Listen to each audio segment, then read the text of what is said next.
Imagine two great stars in human history, ancient Egypt and ancient Greece. These two civilizations, separated by the Mediterranean yet drawn together by curiosity and ambition, have fascinated scholars and dreamers for centuries. Egypt, ancient even to the ancients, flourished along the life-giving Nile. Its mighty river shaped not only the land but the very rhythm of Egyptian life, inspiring awe with its temples, tombs, and timeless monuments. Greece, a constellation of fiercely independent city-states, was home to thinkers, artists, and builders whose ideas still echo today. From the marble columns of Athens to the bustling markets of Corinth, the Greeks sought wisdom and beauty in all things. For millennia, these two civilizations didn't just coexist, they interacted, trading goods, stories, and dreams across the ever-changing Mediterranean. Their ships crossed the sea, carrying not only cargo but also the seeds of new ideas. This wasn't a simple tale of conquest or imitation, but a dynamic two-way exchange that shaped the very foundations of Western civilization. Each culture borrowed, adapted, and reimagined what it found in the other. Knowledge flowed like cosmic rays: how to build monuments that touched the sky, how to depict the human form in stone and paint, and how to ponder the mysteries of the gods and the universe. The Greeks absorbed and transformed these ideas, blending Egyptian wisdom with their own creativity, and in doing so created something entirely new and remarkable. This exchange spanned thousands of years, from the earliest trade voyages to the dazzling Hellenistic fusion that followed the conquests of Alexander the Great. The timeline of their contact is a story of gradual transformation and sudden leaps forward. Greek mercenaries and merchants lived in Egypt, bringing their customs and learning from the Egyptians, deepening the connection between these worlds. Their lives were bridges between cultures. The climax came when the two cultures fused in breathtakingly creative ways: art, architecture, and philosophy, all bearing the marks of both Egypt and Greece. Understanding this relationship is like peering through a telescope into our own roots, revealing the origins of ideas that still shape our world today. It reveals how human progress is a collaborative project, built on the shared efforts and insights of many peoples across time and space. So let's journey down the Nile and across the Mediterranean, retracing the paths of traders, scholars, and adventurers who connected these ancient worlds. We'll explore temples and sanctuaries, gaze at statues that have survived millennia, and uncover ideas about life, death, and the afterlife that still intrigue us. By tracing these connections, we witness one of history's most important cultural exchanges, a story that continues to inspire and connect us. No culture is an island, isolated and untouched. Every society is shaped by those it encounters. We are all part of a vast, interconnected web of human experience, woven together by countless exchanges both great and small. This is the story of how Egypt and Greece wove a grand tapestry of shared knowledge, creativity, and wonder. Let's begin our journey together. When you picture ancient Greece, you see magnificent temples like the Parthenon, soaring columns, intricate carvings, and a sense of timeless grandeur. These iconic structures are celebrated as the pinnacle of Greek achievement, but their roots stretch far beyond the Aegean. The inspiration for building on such a monumental scale actually came from the ancient land of Egypt, where architecture was already centuries ahead in ambition and technique. Egyptians mastered stone architecture, pyramids, sphinxes, and sprawling temples like Karnak, creating wonders that dominated the landscape and stood as testaments to their civilization's power. Their vast temple complexes with massive pylons and towering columns were designed to humble visitors and inspire awe before the divine forces they honored.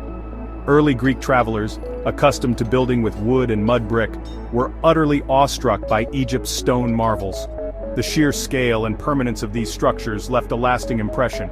Inspired by what they saw, the Greeks began to experiment with stone themselves, learning to quarry, transport, and construct on a scale that was previously unimaginable in their homeland. They adopted not just the materials but also the philosophy of creating enduring symbols, monuments meant to last for centuries, expressing both power and deep devotion to the gods.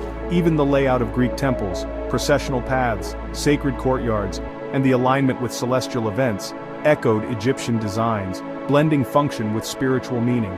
The Greeks took these foundational ideas and adapted them, refining techniques and adding their own artistic vision, setting the stage for their own architectural golden age. In many ways, Egypt's blueprint became Greece's springboard, launching a new era of architectural brilliance that would inspire the world for millennia. Let's focus on the column, an architectural icon that defines Greek temples, yet its origins lie deep in the sands of ancient Egypt. The story of the column is a journey across centuries and civilizations, a testament to human creativity and adaptation. Egyptians built forests of massive columns at Karnak, carved to resemble papyrus and lotus. These pillars weren't just structural, they were symbolic, evoking the lush plants of the Nile and connecting the temples to the divine. These columns, close-set and monumental, created dark, powerful interiors that inspired awe and reverence. Walking among them felt like entering a sacred forest where light and shadow danced across stone. Early Greek temples mimicked this heaviness with thick, closely spaced columns that echoed the grandeur of Egypt. The Greeks admired the sense of permanence and mystery these forms conveyed, but the Greeks innovated. Over time, their columns became slender, elegant, and spaced further apart. This evolution allowed more light to enter, creating open, harmonious spaces that felt inviting rather than imposing. They developed the Doric, Ionic, and Corinthian orders, each a system of mathematical beauty and proportion. These styles reflected not just technical skill, but a new philosophy of balance and order. The column's journey mirrors the broader cultural exchange, an Egyptian idea, transformed by Greek logic and aesthetics. It's a dialogue in stone, where each culture left its mark. The Parthenon's graceful columns are direct descendants of Karnak's pillars, yet they speak a new language, one of clarity, proportion, and light. This is influence and evolution, written in stone for all to see. Every chisel mark tells a story of adaptation and inspiration. One culture's innovation became another's masterpiece, as ideas traveled and transformed across the Mediterranean. The Greeks didn't just copy, they reimagined, refining the column into a symbol of their own ideals and aspirations. The result, a new architectural language that still inspires today, shaping everything from grand monuments to modern city halls. The legacy of the column is a story of transformation, an enduring symbol of how cultures build upon the past to create something timeless. Egyptian influence shaped Greek art, especially sculpture. Early Greek kouroi, nude statues of young men, stand rigidly, 1 foot forward, echoing Egyptian pharaohs. Greeks learned the Egyptian canon of proportions, using grids to create idealized forms. They borrowed motifs too. The Sphinx, lotus, and palmette all crossed the Mediterranean. But Greeks didn't remain imitators. Their focus on humanism and realism pushed art forward. Over time, stiff kouroi evolved into dynamic naturalistic statues. Sculptors like Myron and Praxiteles broke free from rigid poses, capturing movement and emotion. The Egyptian influence was the starting block. Greek creativity ran the race. Art became a dialogue between tradition and innovation. The result? A revolution in how the human form was seen and celebrated. Egyptian roots, Greek flowering. The Greek-Egyptian connection ran deep, right into their religions. Both worshipped many gods, but as Greeks encountered Egyptian deities, they blended beliefs. Herodotus compared Amun to Zeus, Thoth to Hermes, Hathor to Aphrodite. This syncretism reflected a belief in shared divine forces, just with different names. Some Egyptian gods, like Isis, were directly adopted and became popular across the Greek and Roman worlds. The Greeks saw religion as open and adaptable, learning from Egypt's ancient pantheon.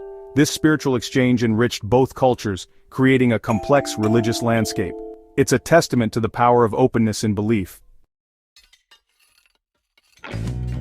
What happens after we die? Egypt's elaborate answer, mummification, tombs, and the Book of the Dead, shaped Greek thinking.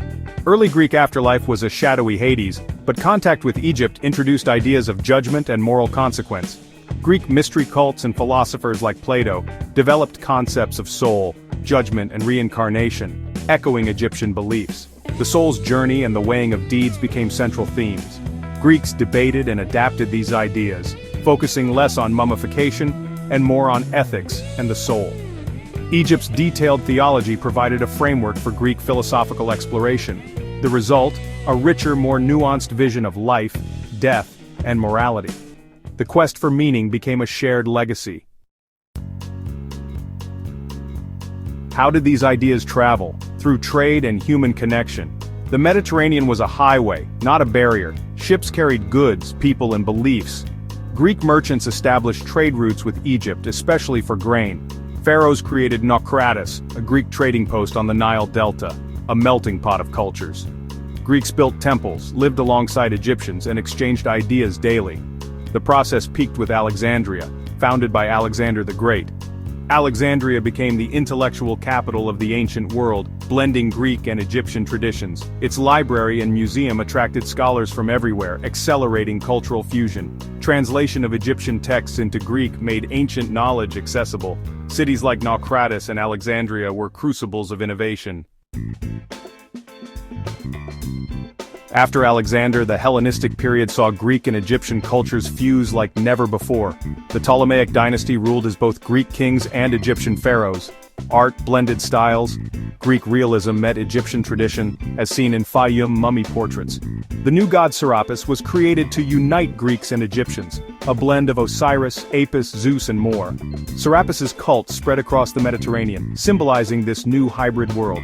The Hellenistic age was a creative explosion, not just borrowing but inventing. Cultures didn't just coexist, they merged, producing something entirely new. This synthesis defined the Mediterranean for centuries, the legacy a dynamic, multicultural civilization. The fusion of Egypt and Greece became a model for cultural creativity. The dance between Greece and Egypt shaped Western civilization. Egyptian ideas flowed into Greece, then to Rome and onto Europe. Every grand building with columns echoes this legacy. Our fascination with beauty, the soul, and justice traces back to these ancient exchanges. The Hellenistic fusion set a precedent for today's multicultural cities. This isn't just history, it's a lesson in progress. Cultures thrive through interaction, not isolation. Learning from others enriches us, sparking creativity and innovation. The story of Egypt and Greece is a reminder. Humanity's greatest achievements are collaborative. Our shared tapestry is woven from threads of exchange across time and space.